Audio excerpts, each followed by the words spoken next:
எல்லோருக்கும் வணக்கம். எல்லோரையும் வேர்ல்ட்ஸ் பெஸ்ட் தமிழ் சேனலுக்கு வரவேற்கிறோம்.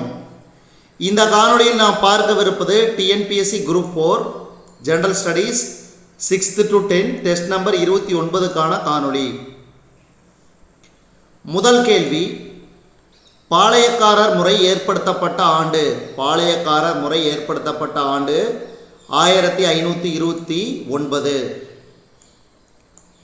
பின்வரும் தமிழ்நாட்டு பாளையக்காரர்களுள் ஆங்கில ஆட்சியை எதிர்த்ததில் முன்னோடியானவர். பூலித்தேவன்.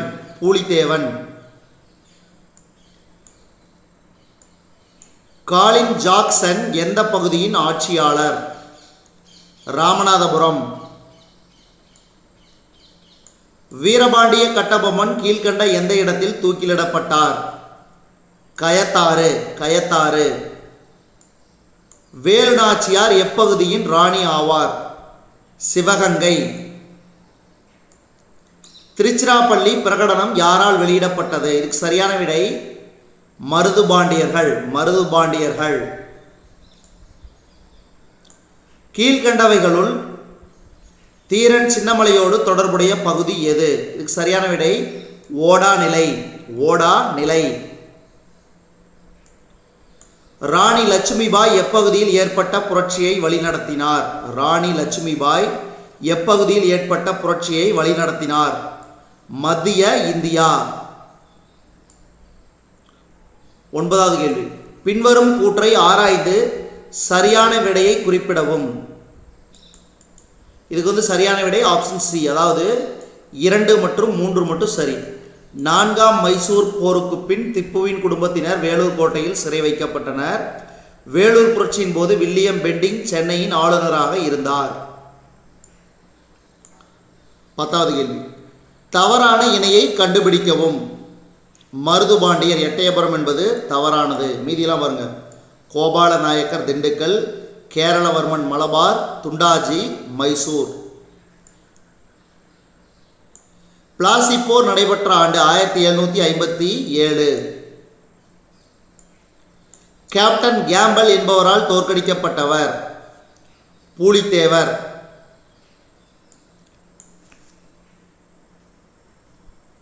ஆயிரத்தி 1792 ஏற்பட்ட உடன்படிக்கை? கர்நாடக உடன்படிக்கை.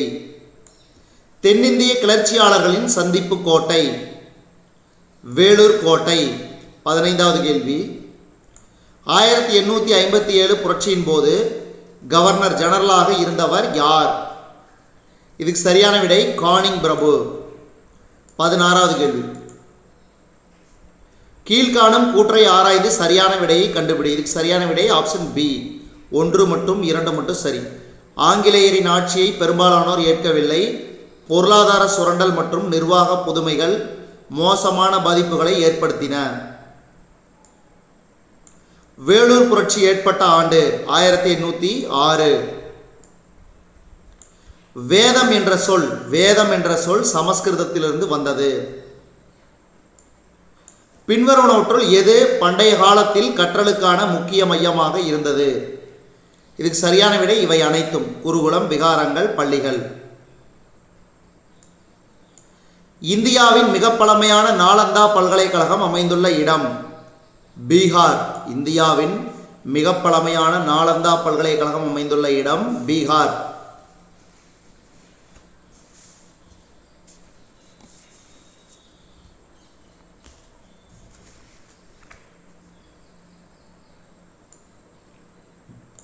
தட்சசீலத்தை யுனெஸ்கோ அமைப்பு உலக பாரம்பரிய தலமாக எப்போது அறிவித்தது? இதுக்கு சரியான விடை 1980.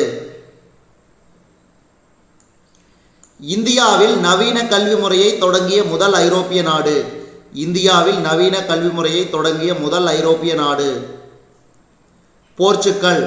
23வது கேள்வி, இந்தியாவில் கல்வி மேம்பாட்டிற்காக ஆண்டுதோறும் மானியமாக 1 லட்சம் ரூபாய் தொகையை வழங்குவதற்கான ஏற்பாட்டினை செய்த பட்டய சட்டம்? இதுக்கு சரியான விடை 1813ஆம் ஆண்டு பட்டய சட்டம். அடுத்து, பின்வரும் குழுக்களில் எந்த குழு பல்கலைக்கழக மானிய குழுவினை அமைக்க பரிந்துரைத்தது? இதுக்கு சரியான விடை ராதாகிருஷ்ணன் கல்விக்குழு 1948. 25வது கேள்வி. இந்தியாவில் புதிய கல்விக் கொள்கை எந்த ஆண்டு அறிமுகப்படுத்தப்பட்டது? 1986. பள்ளிகளில் மதிய உணவு திட்டம் அறிமுகப்படுத்தப்பட்ட ஆண்டு 1956. பின்வருவனவற்றுள் சரியானவற்றை தேர்ந்தெடு. 1, 2, 3 மட்டும் சரி. பாருங்க என்னென்ன படிங்க. நாலந்தா பல்கலைக்கழகம் கிபி 5ஆம் நூற்றாண்டில் தோற்றுவிக்கப்பட்டது. பண்டைய இந்தியாவில் மாணவர்களை தேர்ந்தெடுப்பது முதல் அவர்களின் பாடத்திட்டத்தினை வடிவமைப்பது வரை அனைத்து அம்சங்களிலும் ஆசிரியர்கள் முழுமையான சுயாட்சி கொண்டிருந்தனர். பண்டைய காலத்தில் ஆசிரியர்கள் கணக்காயர் என்று அழைக்கப்பட்டனர். இந்த மூன்றுமே சரி. அடுத்து சரியான இணையை கண்டுபிடி. 1835ஆம் ஆண்டின் மெக்காலேவின் குறிப்பு ஆங்கில கல்வி. காந்தியடிகளின் அடிப்படை கல்வி திட்டத்தின் அச்சாணி.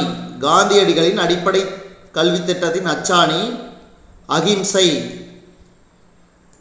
30வது கேள்வி. 1964இல் இந்திய அரசு கோத்தாரி கல்விக் குழுவை நியமித்தது. 1976ஆம் ஆண்டு டிசம்பர் வரை கல்வித்துறை மாநில பட்டியலில் இருந்தது. கல்வி உரிமை சட்டம் 2009 அனைத்து குழந்தைகளுக்கும் இலவச கட்டாய கல்வியை வழங்க வழி செய்கிறது. சென்னை பல்கலைக்கழகம் ஆங்கில ஆட்சியின் போது தமிழ்நாட்டில் நிறுவப்பட்ட முதல் பல்கலைக்கழகம். 1964-65இல் இடைநிலை கல்வி அளவில் இலவச கல்வி அறிமுகப்படுத்தப்பட்டது. 35வது கேள்வி. கோவாவில் தொடங்கப்பட்ட கல்லூரியின் முதலில் பட்டங்கள் வழங்கப்பட்டன. இடைக்கால இந்தியாவில் பெண்கல்வி பரவலாக காணப்பட்டது. இடைக்கால இந்தியாவில் பெண்கல்வி பரவலாக காணப்பட்டது. பின்வருவனவற்றில் சரியானவற்றை தேர்ந்தெடு. இதுக்கு சரியான விடை ஆப்ஷன் ஏ. 1 மற்றும் 2 மட்டும் சரி. என்னன்னு பாருங்க. கம்பெனியின் 1813ஆம் ஆண்டு புதுப்பிக்கப்பட்ட பட்டய சட்டம் இந்தியர்களின் கல்விக்கான பொறுப்பை ஏற்கும்படி கட்டாயப்படுத்தியது. கீழ்த்திசைவாதிகள் ஆங்கில சார்பு கோட்பாட்டுவாதிகளால் எதிர்க்கப்பட்டனர். இவை இரண்டும் சரி. 38வது கேள்வி. தவறான இணையை கண்டுபிடி. பட்டய சட்டம் 1831 என்பது தவறு. 1813. மீதியெல்லாம் பாருங்க.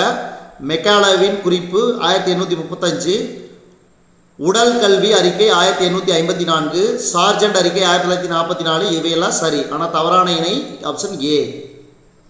39வது கேள்வி. பின்வருவனவற்றில் மக்களின் எந்த செயல்பாடுகள் கைவினைகளில் சாராதவை? சரியான விடை இரும்பை உருக்குதல். இரும்பை உருக்குதல். 40வது கேள்வி. நெசவு தொழில் இந்தியாவின் பழமையான தொழிலாகும். நெசவு தொழில் இந்தியாவின் பழமையான தொழிலாகும். கம்பளி மற்றும் தோல் தொழிற்சாலைகள் காணப்படும் முக்கிய இடம் கான்பூர். கான்பூர். இந்தியாவின் முதல் 3 ஐந்தாண்டு திட்டங்களின் முக்கிய நோக்கமாக இருந்தது வலுவான தொழில்துறை தளத்தை உருவாக்குதல். இந்தியாவில் தொழில்மயம் அழிவதற்கு காரணம் அல்லாதது இந்தியாவின் தொழில்துறை கொள்கை. 1980களின் காலகட்டத்தை தொழில்துறையின் மீட்பு காலமாக கருதலாம். 45வது கேள்வி.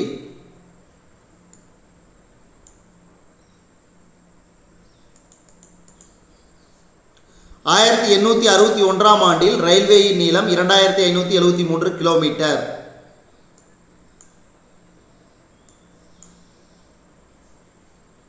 சுதேசி இயக்கம் காரணமாக பருத்தி ஆலைகள் அதிகரித்தன. சுதேசி இயக்கம் காரணமாக பருத்தி ஆலைகள் அதிகரித்தன.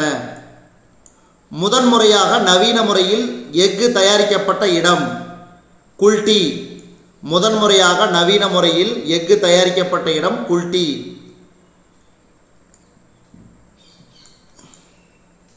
சணல் ஆலைகள் பிரிட்டிஷ் முதலாளிகளுக்கு சொந்தமானவையாக இருந்தன. சணல் ஆலைகள் பிரிட்டிஷ் முதலாளிகளுக்கு சொந்தமானவையாக இருந்தன. 19ஆம் நூற்றாண்டின் நடுப்பகுதியில் இந்தியாவில் தொழில்மயமாக்கலின் செயல்பாடு தொடங்கியது. பிரிட்டிஷ் ஆட்சி இந்தியாவை தங்கள் தயாரிப்பு பொருட்களுக்கான சந்தையாக மாற்றியது. பிரிட்டிஷ் ஆட்சி இந்தியாவை தங்கள் தயாரிப்பு பொருட்களுக்கான சந்தையாக மாற்றியது. இதுவரைக்கும் நம்ம இந்த காணொளி வாயிலாக பார்த்தது TNPSC group 4 general studies 6th to 10 test number 29க்கான காணொளி. இந்த காணொளி உங்களுக்கு பிடிச்சிருந்துச்சுன்னா லைக் பண்ணுங்கள், கமெண்ட் பண்ணுங்கள். மறக்காமல் இந்த காணொளியை உங்கள் நண்பர்களுக்கும் மற்றவர்களுக்கும் ஷேர் பண்ணுங்கள். இதுவரைக்கும் நம்ம வேர்ல்ட்ஸ் பெஸ்ட் தமிழ் சேனலை சப்ஸ்கிரைப் பண்ணாத நண்பர்கள் இருந்தீங்கன்னா சப்ஸ்கிரைப் பண்ணிக்கோங்க.